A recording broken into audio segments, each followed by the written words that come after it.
يا راغبا في كل علم نافع. ينمو العلم ويتقدم بتقنياته ومجالاته، ومعه نطور أدواتنا في تقديم العلم الشرعي. أكاديمية زاد أكاديمية ينبوعها صاف ليروي غلة الظمآن. وتعلم الفقه الميسر عاملا بالشرع دون تعصب لفلان. بشرى لنا زاد أكاديمية للعلم كالأزهار في البستان.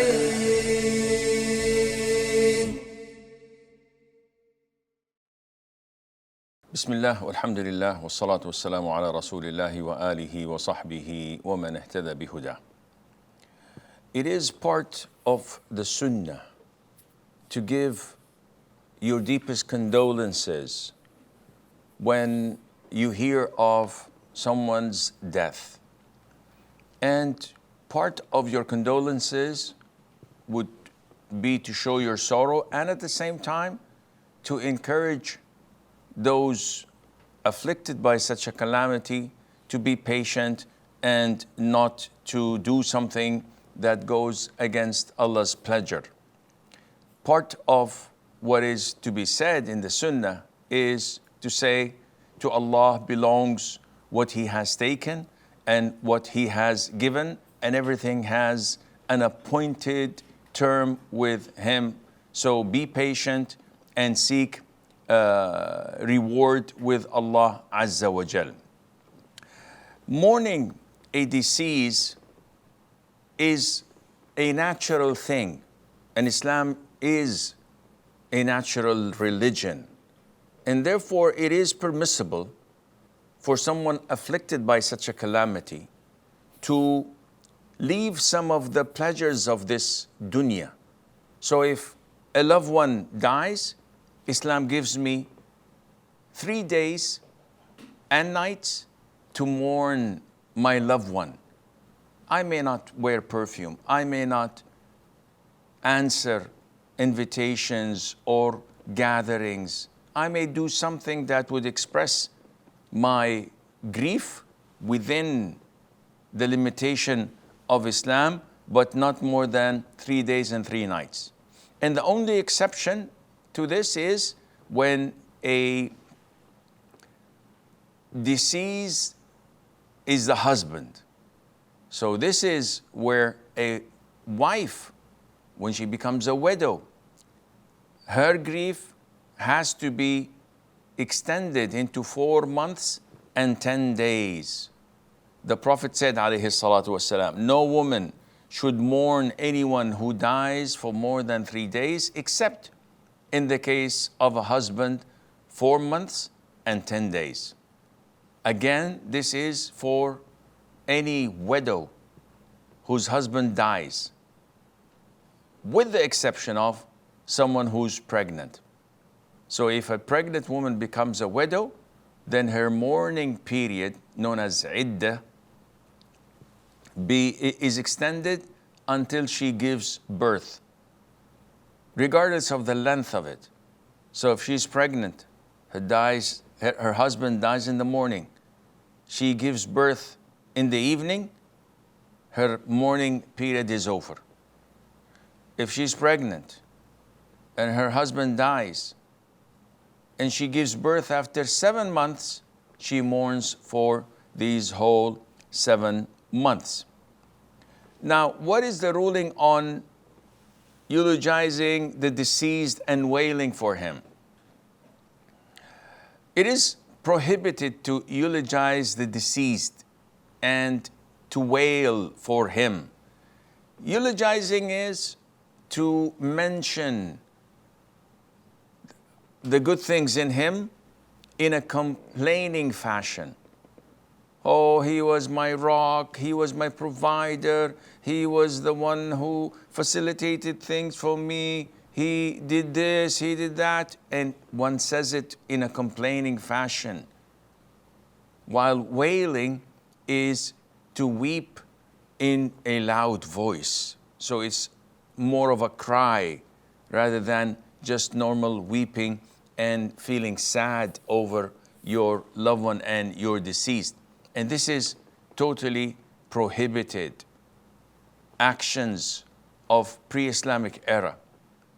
Women used to slap their faces, they used to tear their clothes, they used to pull out their hair. The Prophet said, ﷺ, he's not one of us who slaps his cheeks, rends his garment, and calls with the call of al-jahiliyyah.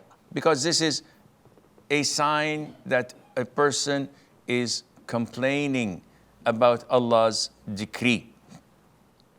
There are a number of innovations that are associated with mourning a deceased, such as preparing a special place for them to gather in, and sometimes they prepare food for guests, and they hire qaris, professional people, to come and recite the Quran. All of this is considered to be parts of the innovations which the companions resented and looked down upon.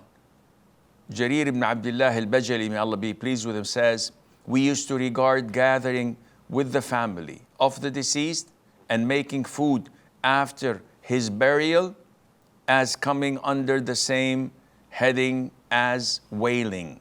So this is something that Muslims should avoid and not do. What about visiting graveyards? This is an issue of dispute. As we've mentioned before, the most authentic opinion is that it is highly recommended for men and prohibited for women. And the Prophet encouraged us men to visit the graveyards when he said that I used to forbid you to visit graves, but now visit them, for they will remind you of the hereafter. So this is something that is recommended with the intention of benefiting the deceased and reminding myself of my inevitable fate. Not with the intention of making dua for myself. And this is an innovation, as Shaykh al-Islam ibn Taymiyyah said, may Allah be pleased with him. So, to benefit the deceased by your dua and by giving salam, this is legitimate and permissible. But for you to ask from the deceased what you want and think that he could hear you and you ask of him this and that, this is shirk.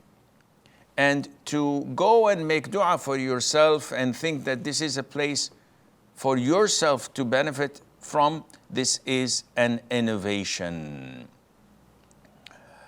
And it is prohibited, as so many Muslims do, to consume some of the wealth of the deceased by taking from his money that he left behind for his heirs as inheritance, to take from that money to provide and support such gatherings that are innovations, and to feed people, and to feast as if it's an occasion of being happy and showing your jubilation. This is haram, and eating from such wealth is haram as well. What is the ruling on weeping over a deceased?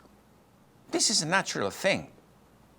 We can't expect people to be robots, to lose a son or a parent or a spouse and business as usual, nothing happens. No, this is not natural, neither it is from the Sunnah. The Prophet ﷺ, when he lost his son Ibrahim, he said ﷺ, that the eye weeps and the heart grieves, but we do not say anything except that which pleases our Lord Allah Azza wa Jal. So weeping in such a fashion is normal, providing you don't wail, providing you don't make a scene out of it like so many people do, and you don't show your complaining over Allah's divine decree. And of course, as we said, it is not permissible to wail and to eulogize and to do things the pre-era, the Islamic pre-era, they used to do, because this is a major sin. The Prophet ﷺ says, if the woman who wails does not repent before she dies, she will be resurrected on the day of resurrection wearing pants of tar. And this is frightening, because that would be in hellfire, indicating that this was a major sin. هذا والله أعلم ونسبة العلم إليه أسلم وصلى الله وسلم وبارك على عبده ورسوله نبينا محمد.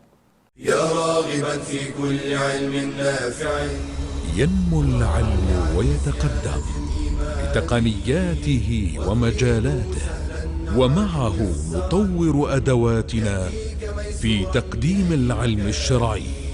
أكاديمية زاد أكاديمية ينبوعها صاف ليروي غلة الظمآن، وتعلم الفقه الميسر عاملا بالشرع دون تعصب لفلان. بشرى لنا زاد أكاديمية للعلم كالأزهار في البستان.